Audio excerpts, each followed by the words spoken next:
ધોરણ 11 ગણિત વિષયના પ્રકરણ 1 લેક્ચર 11માં તમારું સ્વાગત છે।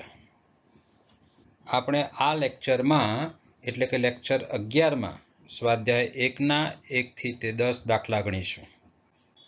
ચાલો શરૂ કરીએ છીએ પ્રકરણ સ્વાધ્યાય 1। એનો પહેલો દાખલો, નીચે આપેલ ગણો પૈકી કયા ગણ આપેલ ગણો પૈકી કયા ગણના ઉપગણ છે તે નક્કી કરો। એટલે તમને નીચે કેટલાક ગણ આપેલા છે, એમાંથી કોનો ઉપગણ છે એ તમારે નક્કી કરવાનું છે। જુઓ જરા, ગણ a બરાબર x જ્યાં x બિલોંગ્સ ટુ r અને x એ સમીકરણ x² - 8x + 12 બરાબર 0 નું સમાધાન કરે છે, બરાબર। એટલે જે આ સમીકરણનું સમાધાન કરે એ બધા ઘટકો એમાં છે।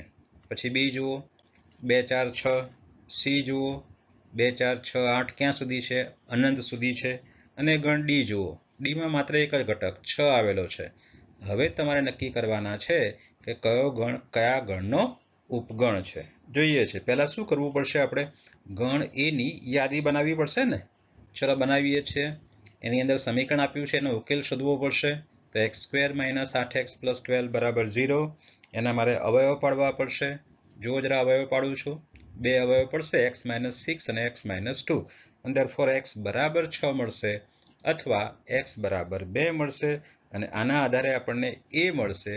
તો a બરાબર છગડિયા કૌંસમાં 2 6, ગણમાં 2 અને 6 છે। હવે બી સી અને ડી તો યાદીમાં આપેલા જ છે આપણને।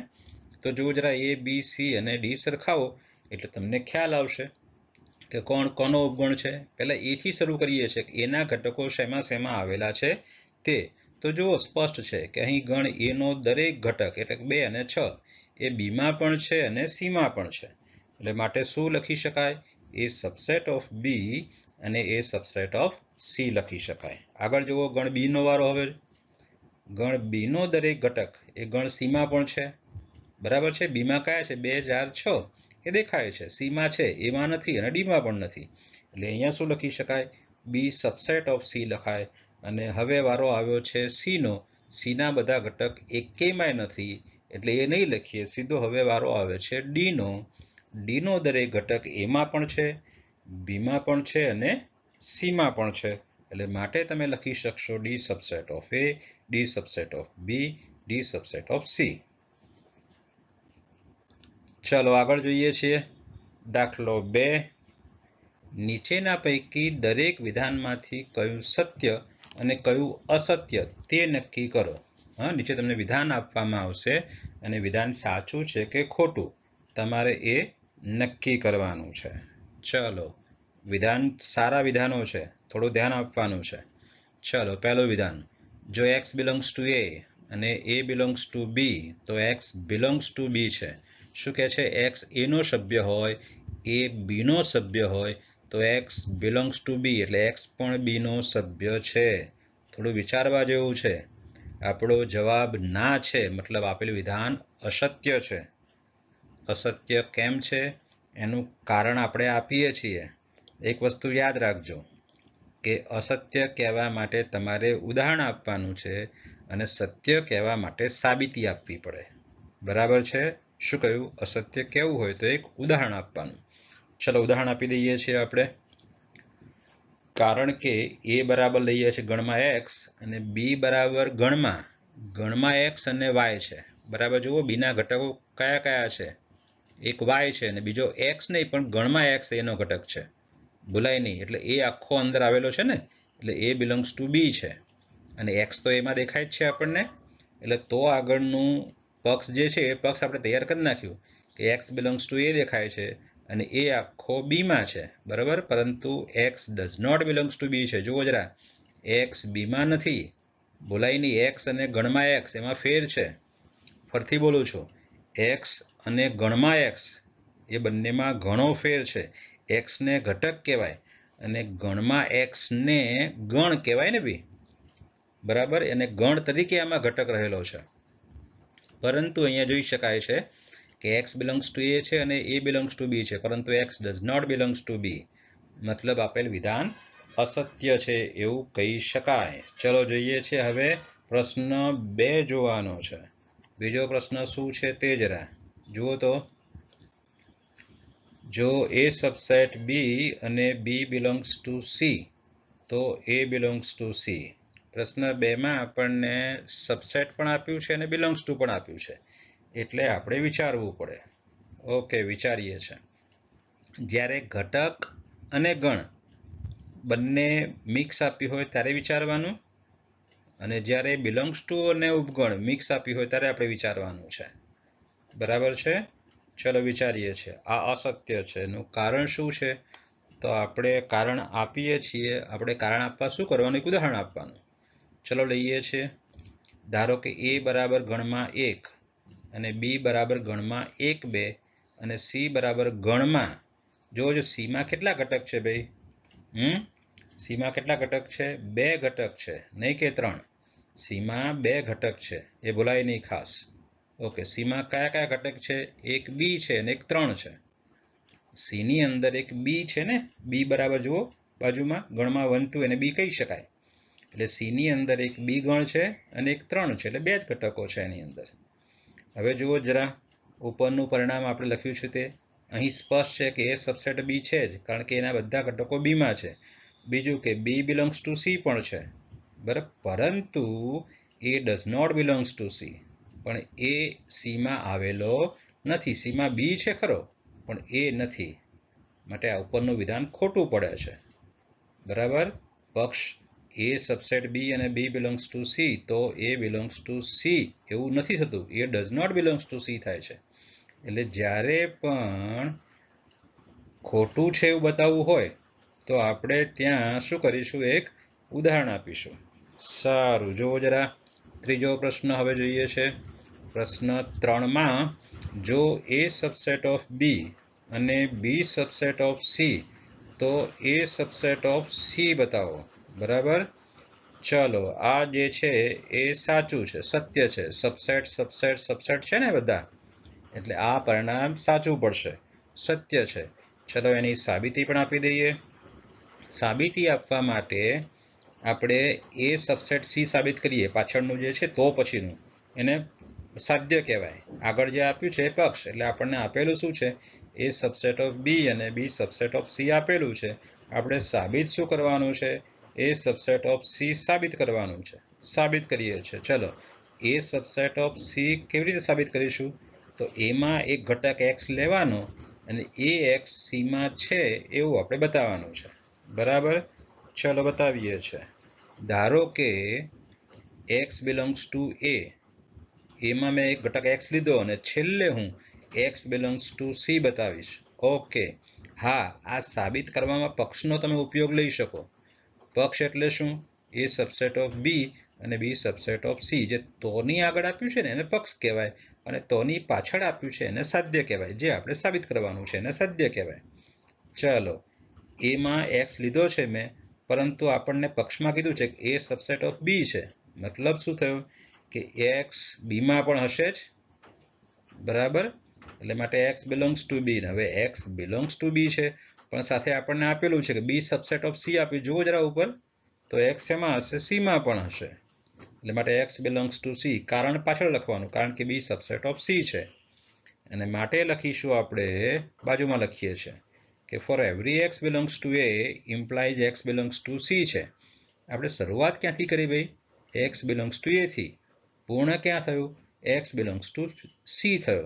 એટલે for every x belongs to A implies x belongs to C થાય છે. એટલે માટે તમે કહી શકો કે A સબસેટ ઓફ C છે. એટલે એના દરેક ઘટક C માં આવેલા છે. એટલે A સબસેટ ઓફ C સાબિત થાય. બરાબર? ચલો આગળ જોઈએ છીએ. પ્રશ્ન નંબર 4. જો A does not subset B અને B does not subset C તો A does not subset C. પહેલા આપણે ખોટું છે એવો પ્રયત્ન કરવાનો. એમાં સફળતા ના મળે તો પછી સાચું છે એમ સાબિત કરવાનું. બરાબર છે? કારણ કે ખોટું છે એ બતાવવું સરળ છે. એક ઉદાહરણ આપી દેવાનું. ચલો, આ વિધાન અસત્ય જ છે, એનું ઉદાહરણ આપી દઈએ આપણે. ઉદાહરણમાં આપવા શું કરવાનું? A B અને C 3 ગણ આપવાના, કે જેથી પક્ષનું પાલન થાય પણ સાધ્ય સાબિત ન થાય. જો જરા A બરાબર 1 અને B બરાબર 2 અને C બરાબર 1 3, તો પક્ષ શું કહે છે? A does not subset B. સાચું છે. જુઓ, નીચેના ઉદાહરણમાં સાચું છે કે એના બધા ઘટક B માં નથી. અને બીના બધા ઘટક સીમાં પણ નથી, એટલે બી ડઝ નોટ સબસેટ સી, એટલે પક્ષ તો છે જ. હવે સાધ્ય જોવો જો, એના બધા ઘટક સીમાં છે, આ છે એટલે એના બધા ઘટક સીમાં છે, એટલે એ સબસેટ ઓફ સી છે. પણ વિધાનમાં તો શું આપ્યું છે? A does not subset C, મતલબ વિધાન કેવું છે? ખોટું છે. સમજાય છે? પરંતુ એ સબસેટ સી છે, માટે આપેલું વિધાન અસત્ય છે. સારું, ચલો પ્રશ્ન નંબર 5 લઈએ છીએ. પ્રશ્ન 5 શું કીધો છે આપણને? x બિલોંગ્સ ટુ a અને a does not subset b, તો x બિલોંગ્સ ટુ b.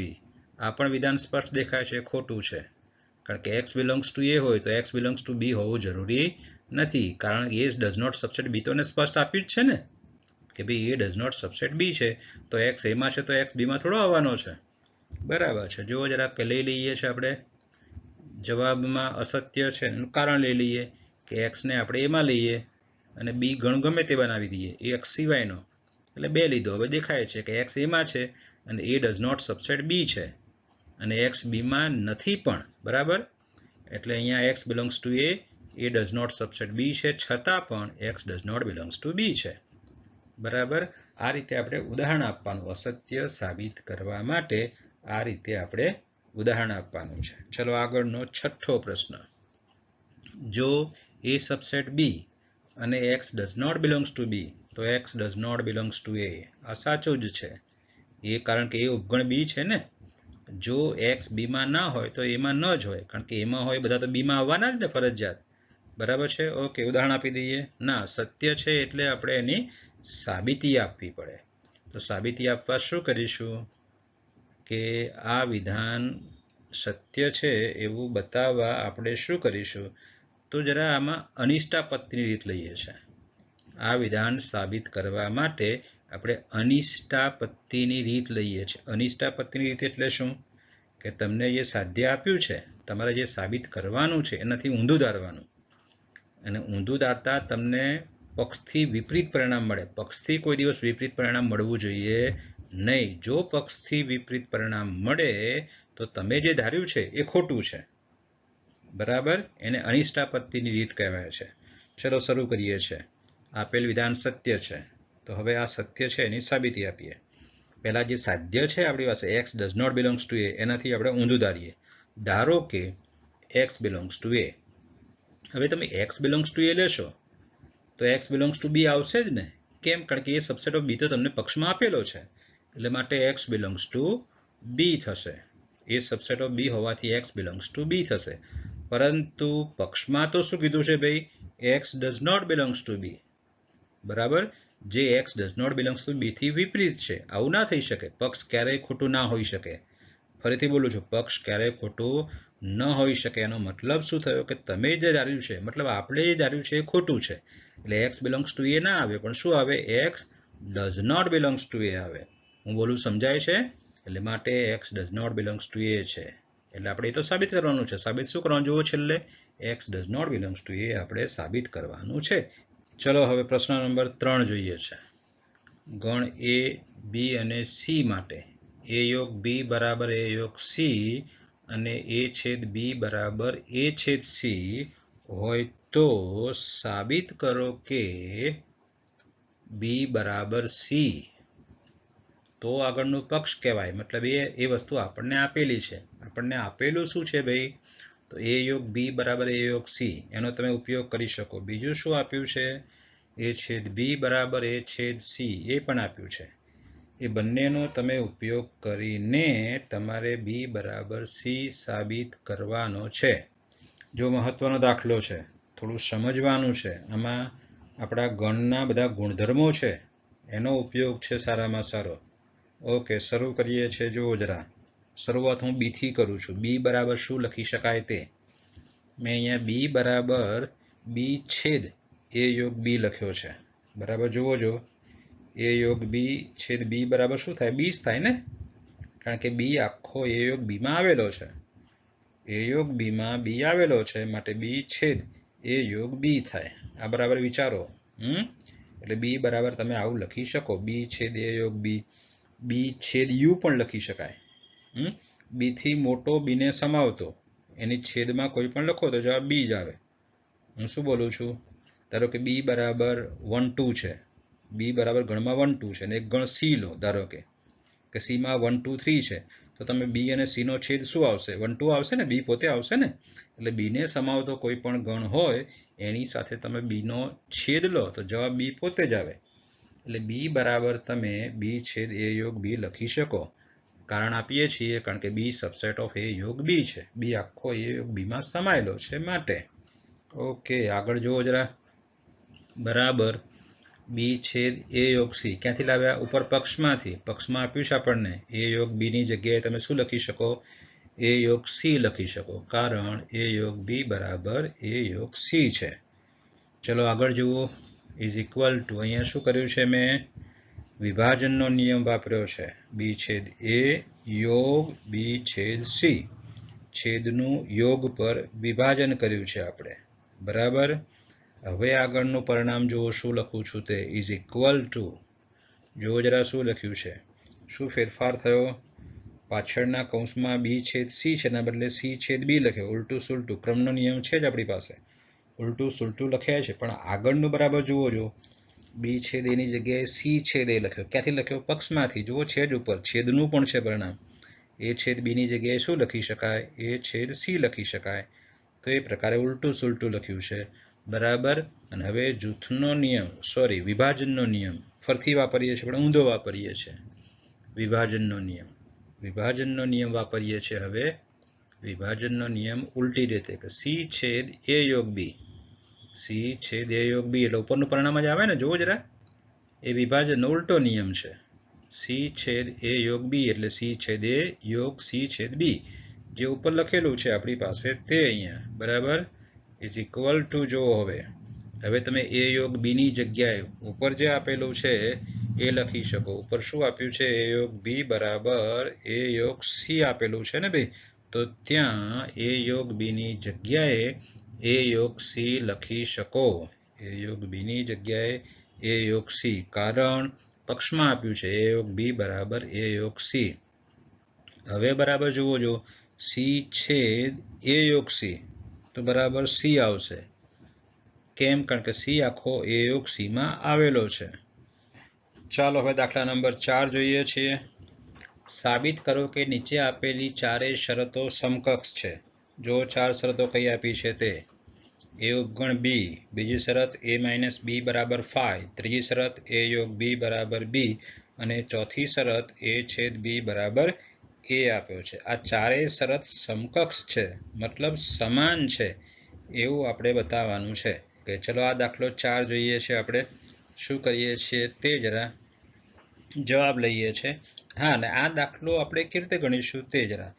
તો 1 માંથી હું પરિણામ 2 સાબિત કરીશ, 2 માંથી હું પરિણામ 3 સાબિત કરીશ, 3 માંથી હું પરિણામ 4 સાબિત કરીશ, અને 4 માંથી ફરીથી પાછું પરિણામ 1 સાબિત કરીશ. એટલે આ રીતે ચક્રીય ફરીશ. એનો મતલબ એ થઈ જાય કે ભાઈ એકબીજામાંથી બધા પરિણામો મળે છે, મતલબ આ ચારેય પરિણામો કેવા છે? સમકક્ષ છે, એવું કહી શકાય. ઓકે, લઈએ છીએ, સાબિત કરીએ છીએ. ચલો પહેલા લઈએ છીએ 1 માંથી 2. બરાબર. મતલબ 1 આપણને આપેલું છે ને આપણે બીજું સાબિત કરવાનું છે. ચલો આપેલું શું છે એ પહેલા લખી દેવાનું. ધારો કે એ સબસેટ ઓફ બી છે. હવે એ સબસેટ ઓફ બી એનો મતલબ શું? કે એનો દરેક ઘટક બીમાં છે. એ માઇનસ બીની વ્યાખ્યા જરા યાદ કરો. જો એમાં હોય પણ બીમાં ના હોય એવા ઘટકો. અહીં તો શું કહ્યું છે કે એના દરેક ઘટક બીમાં છે જ, તો પછી એ માઇનસ બી 5 જ આવવાનો ને ભાઈ. એટલે માટે એ માઇનસ બીની વ્યાખ્યા પરથી તમે કહી શકશો કે એ માઇનસ બી બરાબર 5 છે. ચલો 2 માંથી 3 સાબિત કરીએ છીએ. મતલબ 2 ને પહેલા લઈ લેવાનું, કે ધારો કે માઇનસ બી બરાબર 5 આપણને આપ્યો છે. હવે મારે સાબિત શું કરવાનું? એ યોગ બી બરાબર બી, એ યોગ બી બરાબર બી.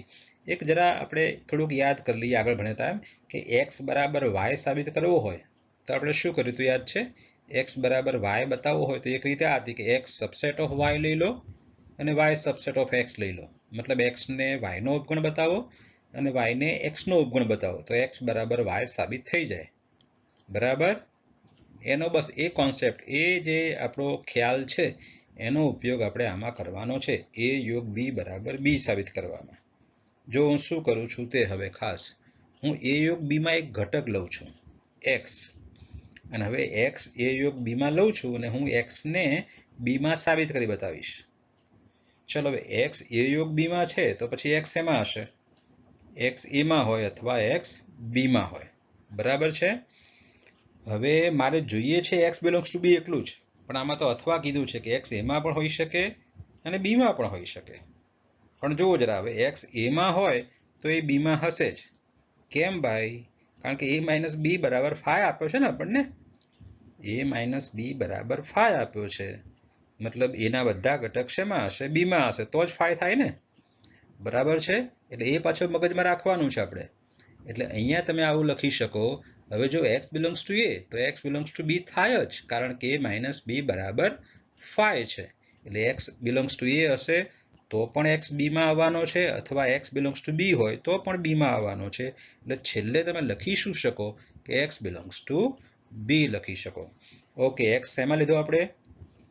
a યોગ b માં, અને x શેમાં બતાવ્યો? b માં. તો તમે આવું લખી શકો કે માટે a યોગ b subset of b, a યોગ b સબસેટ ઓફ b. અને વળી b તો પાછો a યોગ b નો સબસેટ હોય જ. કેમ ભાઈ? b આખો a યોગ b માં સમાયેલો જ હોય ને. a યોગ b એટલે શું? એમાં હોય એ ઘટકો અને b માં હોય એ ઘટકો બધા ભેગા એમાં, એટલે આખો b એમાં સમાયેલો જ છે. એટલે b સબસેટ ઓફ a યોગ b હોય જ. એટલે પરિણામ 1 અને બે જુઓ બંને.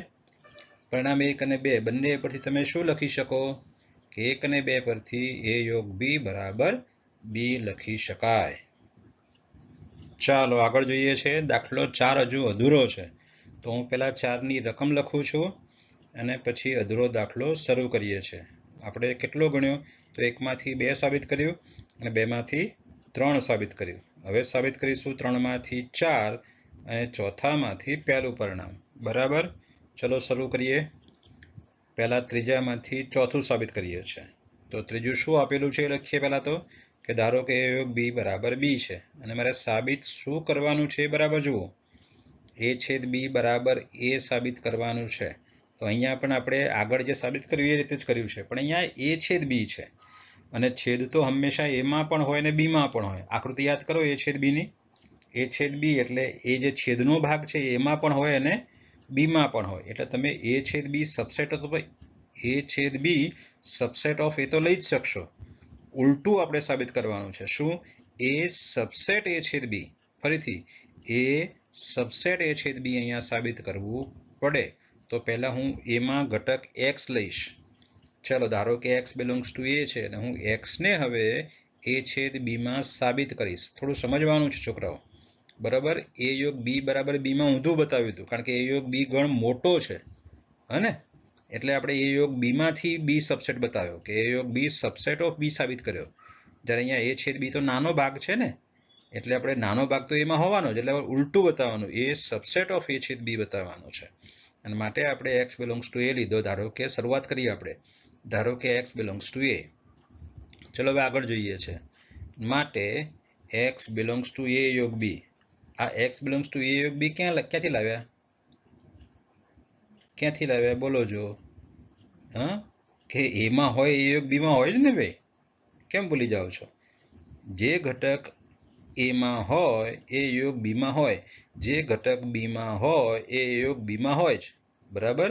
એટલે એ યોગ બીમાં કયા ઘટક આવશે? એમાં હોય એ પણ અને બીમાં હોય એ પણ.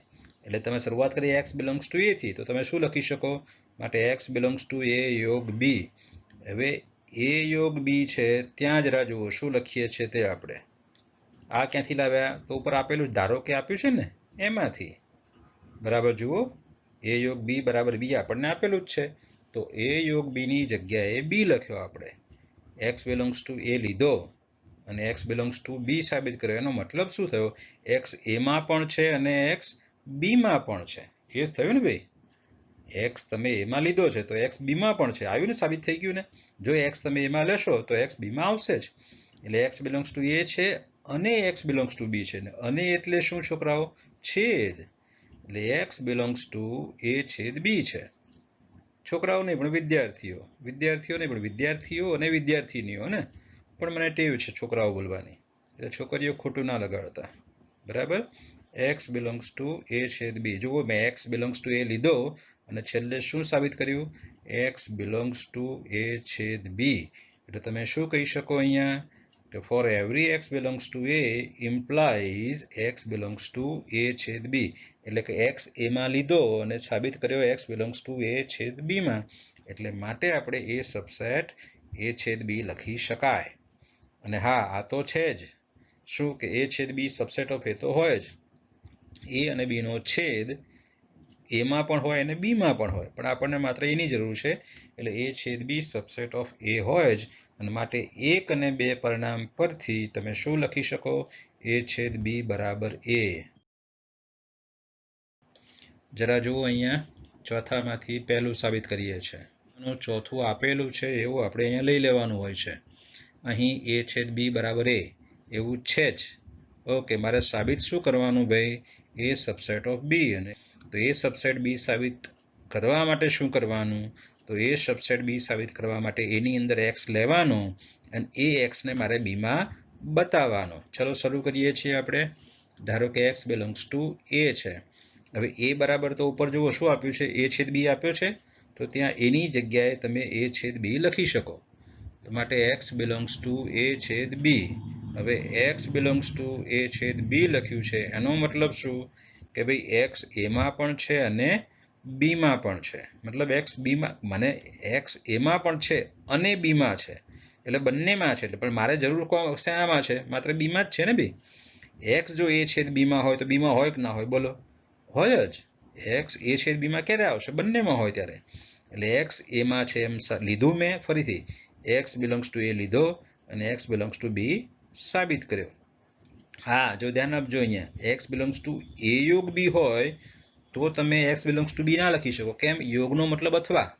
x a માં પણ હોઈ શકે અથવા b માં પણ હોઈ શકે. મતલબ તમે ત્યાં ચોક્કસપણે b કહી શકો નહીં. અહીંયા છેદમાં છે એટલે ચોક્કસપણે કહી શકો કે x b માં છે જ. કેમ? તે સિવાય છેદમાં આવે જ નહીં ને ભાઈ. એટલે આમ શું લખી શકાય? a સબસેટ b લખી શકાય, કારણ કે x આપણે a માં લીધો અને b માં સાબિત કર્યો. આમ પહેલું પરિણામ પણ સાબિત થઈ ગયું. એટલે માટે કહી શકાય કે ભાઈ આ ચારે ચાર પરિણામો કેવા છે? સમકક્ષ છે. બરાબર. ચલો આગળ જોઈએ છે. દાખલા નંબર 5. સાબિત કરો કે a સબસેટ ઓફ b તો c minus b subset of c minus a. સહેલો દાખલો છે અને નાનો પણ છે, એટલો બહુ મોટો નથી. હવે અઘરા દાખલાઓ નથી વધારે. હવે જોવો જરા. તો આગળનું પક્ષ અને તો પછીનું સાધ્ય. મતલબ તો આગળની જે વસ્તુ આપણને આપેલી હોય એ આપણે લઈ લેવાની હોય, એનો આપણે ઉપયોગ કરવાનો હોય, અને તો પછી જે આપ્યું હોય એને આપણે સાબિત કરવાનું. જો સાબિત શું કરવાનું છે? c minus b subset c minus a. અને વારંવાર કહ્યું છે કે સબસેટ સાબિત કરવું છે તો આગળના ગણમાં ઘટક x લો અને પાછળના ગણમાં x ને સાબિત કરો. ચલો શરૂ કરીએ છીએ. ધારો કે x belongs to c minus b. x belongs to c minus b નો મતલબ શું? x બિલોંગ્સ ટુ c અને x does not belongs to b આવશે. c માઇનસ b ની વ્યાખ્યા યાદ કરો. c માં હોય પણ b માં ન હોય એવા ઘટકો આવે c માઇનસ b માં. ચલો જુઓ જરા આગળ જુઓ શું છે તે ખાસ મહત્વનું. x બિલોંગ્સ ટુ c અને x does not belongs to a. કારણ શું ભાઈ? જો x a માં હોય તો પછી b માં આવે જ ને. કેમ? a સબસેટ ઓફ b છે. એટલે x b માં નથી તો પછી a માં ના હોય. જો a માં હોય તો b માં આવશે જ, કારણ a સબસેટ b છે. એટલે માટે લખીશું x બિલોંગ્સ ટુ c અને x does not belongs to a. અને માટે લખી શકો x belongs to c minus a. કારણ કે x c માં છે પણ a માં નથી. એટલે x belongs to c minus a. અને માટે છેલ્લે લખી શકાય કે c minus b subset of c minus a. બરાબર. x ને આપણે c માઇનસ b માં લીધો છે અને c માઇનસ a માં સાબિત કર્યો. ચલો પ્રશ્ન નંબર 6 લઈએ છે. એ પણ સરળ પ્રશ્ન છે. Power set of a. એનો ઘાતગણ. યાદ આવ્યું કઈ? એના ઉપગણોનો ગણ, એનો ઘાતગણ. એટલે એનો ઘાતગણ બરાબર b નો ઘાતગણ. તો સાબિત કરો કે a બરાબર b. સાબિતી સરળ છે. જરા જોઈએ. આપણને ખબર છે કે પોતે પોતાનો ઉપગણ હોય જ, એટલે a એનો ઉપગણ છે જ. તો હવે a ક્યાં આવશે? Belongs to power set of A. કેમ power set of A? Power set of A એટલે એના ઘાતગણમાં કોણ હોય? એના ઉપગણો, અને એ તો એનો ઉપગણ છે જ, એટલે માટે A belongs to power set of A આવે છે. અને therefore A belongs to power set of B. કેમ? પાવર સેટ ઓફ એ અને પાવર સેટ ઓફ બી આપણને આપેલું છે. આપણે કહ્યું છે કે તો આગળ પક્ષ હોય અને તો પછીનું સાધ્ય હોય, એટલે તો આગળનું જે આપેલું હોય આપણે એનો ઉપયોગ કરી શકીએ. એટલે પાવર સેટ ઓફ એની જગ્યાએ પાવર સેટ ઓફ બી લખ્યો. હવે A belongs to power set of B છે, પણ બીના ઘાતગણમાં તો કોણ હોય? બીના ઉપગણ હોય ને બે. તો એ શું થયો? બીનો ઉપગણ, એટલે માટે એ સબસેટ બી સાબિત થાય છે. બરાબર? આ રીતે હવે આપણે બી સબસેટ એ સાબિત કરીએ છીએ. જુઓ જરા આ બાજુ. ચલો, બી સબસેટ બી, આ સાચું ખોટું? સાચું છે, પોતે પોતાનો ઉપગણ છે જ. અને બી એ બીનો ઉપગણ છે, તો B belongs to power set of B. કારણ કે બીના ઘાતગણમાં કોણ હોય? બીના ઉપગણો, અને બી તો એનો ઉપગણ છે જ, એટલે માટે B belongs to power set of B. અને હવે વિચારો શું લખશું?